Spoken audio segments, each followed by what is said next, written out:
Before we start this, it's going to be really awkward because my bloody family are sitting in the swimming pool watching me film this video. All right, so this is going to be weird for me. They never normally watch. But anyway, question for you: creatine. Does it help performance in endurance athletes? I don't need any heckling from the audience. Now, we all know that creatine is phenomenal for hypertrophy or muscle building, but people are asking me because I'm still taking creatine even though I'm seen as an endurance athlete, if you want to call it that. First of all, I will say that I still lift weights, which is a really important part to put on there.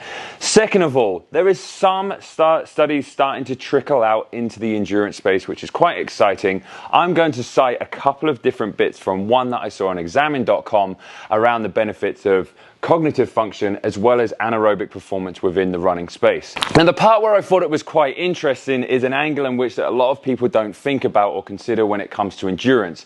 They always think about the physical output, but you'll know, just the same as I do, if you've been on course for upwards of 10 to 12 to 14 hours, mentally things start to get a little bit weird. And there is some early suggestions that creatine will actually help reduce mental fatigue in certain situations. So things like sleep deprivation, 101, if you're a parent, might help you in the early days, if you want to call it that. But then when it comes to training and endurance events, exercising to exhaustion. Now, what are we doing in the endurance space? Now, I will say straight up that I think creatine needs to be tested much more long-term in the endurance space, 100%. So anyone out there with some fat pockets, open them up, give it to some scientists so we can get some more studies out there. But early signs are good. If you are someone who does some weightlifting and you also do some endurance events, I would personally suggest looking at creatine to gain those extra couple of percents. It's going to help some more output in your top end intervals,